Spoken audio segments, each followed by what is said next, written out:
Well, hello and welcome to another edition of Health Solutions with Shawn and Janet Needham, where Team Needham discusses everything healthcare. You like my mask? Yeah. Do I look silly? Yeah, I think so too. I really do. So I kind of like seeing faces of people. I think we were built to see faces of people. We were created that way, and we're meant to see faces of people. And when we wear these goofy things outside in public, and we're healthy individuals, I think it's kind of silly. And it's also very hard to understand people. And we've been dealing with that for many months now, over a year now. That's why it's sometimes you can't even understand people on the phone because they're wearing their mask on the phone because they've been told by the media and the government that this mask is making them safer. So here's what I got to say about that. Supposedly these masks are filtering COVID viruses, right? We've talked about particle size of viruses before on this podcast when I talked about how masks do not work for filtering viruses, but it says it right on the box. It says bacteria and other particles, but it doesn't say anything about viruses. So why are we still wearing masks? That's what I want to know. Why are we still wearing these things? I really want to know that. So my whole thing is, and I've preached it before many times on this podcast, I've got no problem with somebody wearing a mask. It is their individual decision to wear a mask. But when we start making people wear masks, it's a medical device. If it's to prevent COVID transmission, which I don't necessarily believe it does, then it's a medical device. And our government is telling us to wear a medical device. So what's next? Now we have a vaccine. The vaccine's been out since December. There's 6 different ones now. And I am not an anti-vaxxer, and one of the things is that we get called an anti-vaxxer and I don't like vaccines and I want to kill other people if I don't necessarily believe in the COVID vaccine. Now, I personally do not think that most individual healthy people could benefit from the COVID vaccine. I get it. If you're in a healthcare worker in a different situation, that might be different. But also I'm just pro-information. I'm not anti-vaxxer. I'm pro-information. And I want to make sure that when I get a vaccine or put anything in my body for that matter, that it's safe. And none of these vaccines have been proven by the FDA. They went through emergency approval. They have not been proven by the FDA. They've only been out for less than 5 months now. And there is not enough of a track record to show what the long-term complications could be from the vaccine. Now, if you guys haven't been following the news, the AstraZeneca vaccine over in Europe, it was pulled just a few days ago because it was possibly related to blood clots. 37 people that received that vaccine possibly got blood clots from the vaccine.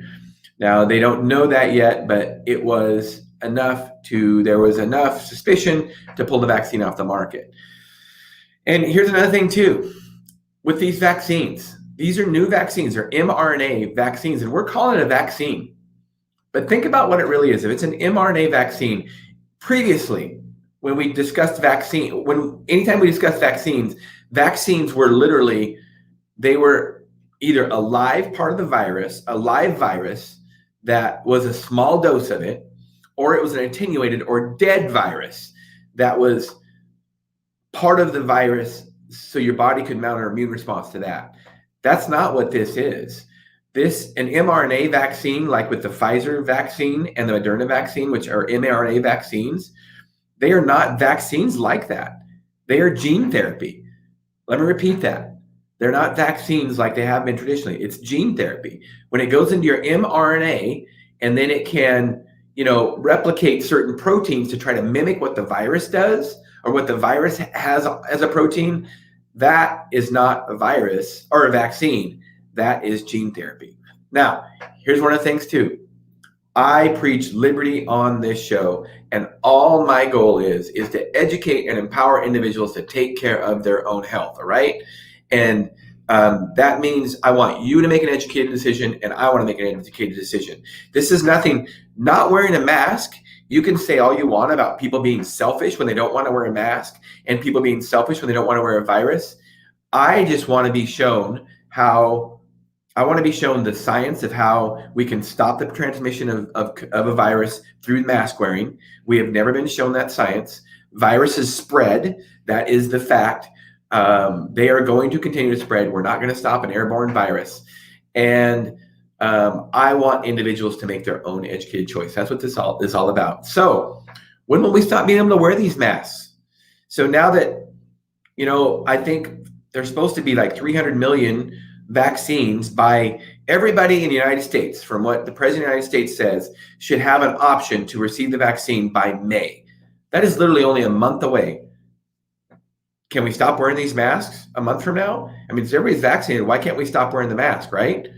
So I'm hoping to educate you, the viewers and the listeners, so we can make educated decisions about our own health.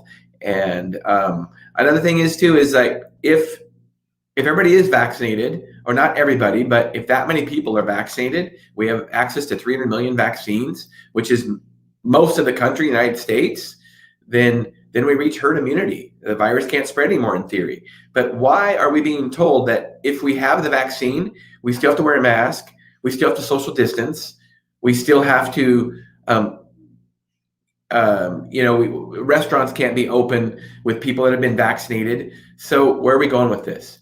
I wanted to state this, that when the government mandates we wear a medical device, they can mandate we get vaccines, they can mandate any kind of medical treatment for us, any kind, and they decide for us. So if all of a sudden you have some kind of disease, the government has to tell you, you have to take this disease, you have to take this medication. Those are facts. Those are facts. If they can mandate this. I think 250 years ago in 1776, we got tired as a country of being told what to do by tyrants. I want individual liberty. That's what I want. And that's what I am educating you, the listener and the viewer, about. I appreciate you guys so much. And I love seeing your faces. I love seeing faces. I don't like being hid behind a mask. And here's one of the things I want you to think about. Think about this. A year ago, if we wore one of these masks into a bank, we would be considered a possible criminal. If we wore one of these masks going through a TSA line at an airport, we would be considered suspicious. And now all of a sudden, we're being told that we have to wear them. In my opinion, when you wear a mask, it's an obvious question. What are you hiding?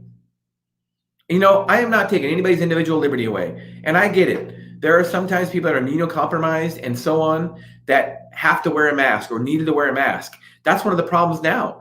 Remember over a year ago when somebody wore a mask, it was a signal to say, hey, wait a minute, that person might be immunocompromised. They might be on chemotherapy. They might have cancer. They might have some kind of immunocompromised disease.